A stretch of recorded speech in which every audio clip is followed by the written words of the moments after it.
মাজউনের ছেলে উসমান। তো মাজউনের ছেলে হযরত উসমান তিনিও রাসূলের একজন সাহাবী। তিনি একবার রাসূল করিম সাল্লাল্লাহু আলাইহি ওয়াসাল্লামের খেদমতে 5টি কাজের অনুমতি চাইলেন যে ওগো আল্লাহর রাসূল, আপনার অনুমতি সাপেক্ষে আমি 5টি কাজ করতে চাই। রাসূল অনুমতি দিলে তিনি 5টি কাজ করতে চান। 1 নম্বর কাজ, আমি আমার স্ত্রীকে তালাক দিতে চাই। 2 নম্বর কাজ, আমি অপারেশনের মাধ্যমে আমার সন্তান জন্ম দেওয়ার ক্ষমতাটা নষ্ট করে দিতে চাই। 3 নম্বর কাজ, আমি সংসার থেকে বিরাগী হয়ে যেতে চাই। 4 নম্বর কাজ, আমি আজীবনের জন্য সকল প্রকার উন্নত মানের খানা বর্জন করতে চাই, ভালো কোনো খানা আর ভবিষ্যতে খাবো না, আপনি অনুমতি দিলেন। 5 নম্বর কাজ, আমি ভবিষ্যতে যতদিন বেঁচে থাকি ততদিন কোনো রাতে না ঘুমাইয়া আল্লাহর নফল ইবাদত বন্দেগীতে রাত কাটাইয়া দিতে চাই। কটা হইল? 5টা। এই 5টা কাজের অনুমতি চাইলে রাসূল করিম সাল্লাল্লাহু আলাইহি ওয়াসাল্লাম জবাবে বলেন, আন নিকাহু মিন সুন্নতি ওয়ালা রাহবানিয়্যাতা ফিল ইসলাম। এর অর্থ হলো, তুমি স্ত্রীকে তালাক দিয়ে বিবাহ বন্ধন থেকে বিচ্ছিন্ন হয়ে যেতে চাও, অথচ বিবাহ বন্ধনে আবদ্ধ হওয়া আমি নবীর সুন্নত। বুঝে থাকে বলেন তো, ওনার প্রস্তাবটা নবীর সুন্নতের পক্ষে হলো না বিপক্ষে? বিপক্ষে। আমার সুন্নত হলো বিবাহ বন্ধনে আবদ্ধ হওয়া, আর তুমি চাইতেছো বিবাহ বন্ধন ছিন্ন করে দেওয়া। এভাবে তুমি যতগুলি প্রস্তাব করেছ সবগুলি প্রস্তাবের সারমর্ম হলো, তুমি ধর্ম পালনের জন্য সংসার বিরাগী হতে চাও। তাই রাসূল করিম সাল্লাল্লাহু আলাইহি ওয়াসাল্লাম বলে দিলেন, লা রাহবানিয়্যাতা ফিল ইসলাম। ধর্ম পালনের জন্য সংসার বিরাগী হওয়ার বিধান ইসলামে নাই। ইসলামের বিধানগুলি সংসার পরিচালনার মাধ্যমেই ইসলামের বিধান পালন করতে হবে। ইসলামের বিধান পালনের জন্য সংসার বিরাগী হওয়ার ব্যবস্থা ইসলাম ধর্মে নেই। রাসূলের জবাবে আপনারা কি বুঝলেন? 5 কাজের মধ্যে কত কাজের অনুমতি দিলেন রাসূল? একটাও না। কত কাজের অনুমতি দিলেন? একটাও না। যখন রাসূল কোনো একটি কাজেরও অনুমতি দিলেন না, তখন সেই সাহাবী হযরত উসমান ইবনে মাজউন রাদিয়াল্লাহু আনহু এবার নতুন একটি প্রস্তাব করলেন রাসূলের কাছে। বললেন, ওগো আল্লাহর রাসূল, যদি সংসার পরিচালনার মাধ্যমেই ধর্ম পালন করতে হয়, তাহলে আমাকে এমন একটা ব্যবসা শিক্ষা দিন যে ব্যবসাটা হবে জগতের সকল ব্যবসায়ের চেয়ে বেশি লাভের ব্যবসা। সবচেয়ে বেশি লাভের একটা ব্যবসা আমাকে শিক্ষা দিন। সাহাবীর এই প্রস্তাবের জবাবে আল্লাহ পাক রব্বুল আলামিন সূরা সফ এর 10 নম্বর এবং 11 নম্বর আয়াত নাযিল করেছেন।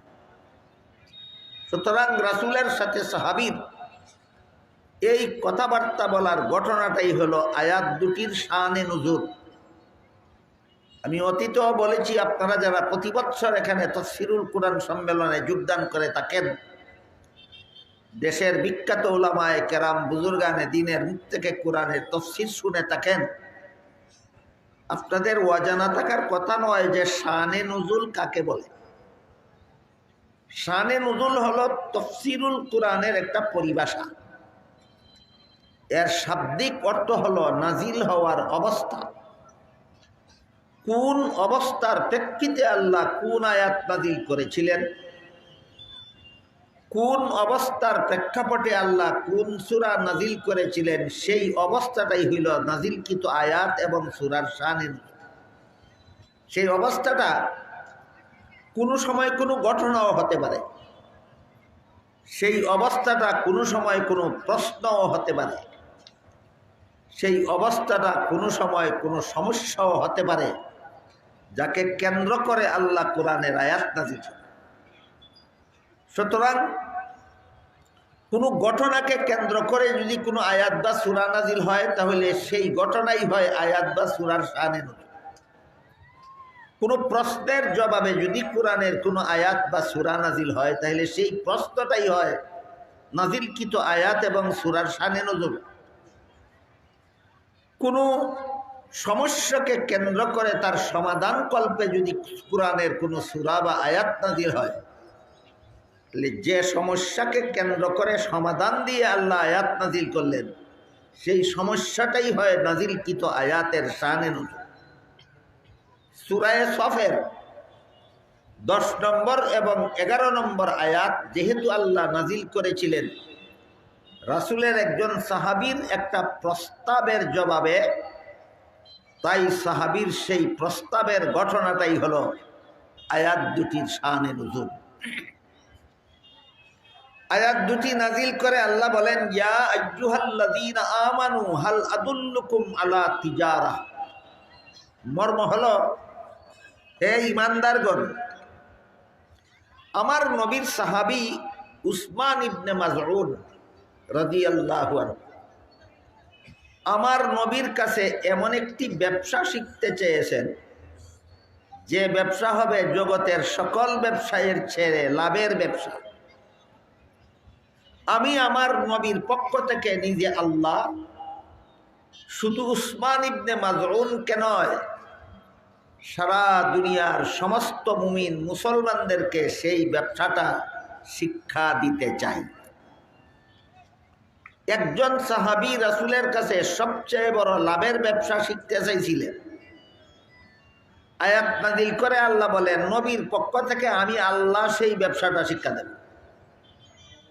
এবং যিনি শিখতে চাইছিলেন শুধু তাকে নয়, সারা দুনিয়ার সমস্ত মুমিন মুসলমানদেরকে ব্যবসাটা আমি শিক্ষা দেব। এবার বলুন, আল্লাহ আয়াতের শুরুতেই কি বলেছেন? শুধু প্রস্তাবকারী সাহাবীকে আল্লাহ সবচেয়ে বড় লাভের ব্যবসা শিক্ষা দিবেন না সমস্ত মুসলমানদেরকে? কাজেই এখানে আল্লাহ কি ব্যবসাটা শিক্ষা দিলেন তা শুধু হযরত উসমানের বোঝা দরকার নয়, সারা দুনিয়ার সর্বযুগের সমস্ত মুমিন মুসলমানদের বোঝা দরকার যে এখানে আল্লাহ আমাদেরকে সবচেয়ে বড় লাভের ব্যবসাটা কি শিক্ষা দিলেন। শুধু যে ব্যবসাটা সবচেয়ে বড় লাভের ব্যবসা হবে তাই নয়, বরং এই ব্যবসাটা একদিকে হবে সবচেয়ে বড় লাভজনক ব্যবসা, অপরদিকে এই ব্যবসাটা হবে জাহান্নামের ভয়ঙ্কর শাস্তি থেকে মুক্তির ব্যবস্থা, অপরদিকে এই ব্যবসাটাই হবে জান্নাতের কাস্টমার হওয়ার সুযোগ। তাইলে কতমুখী লাভের ব্যবসা? এটা তিনমুখী।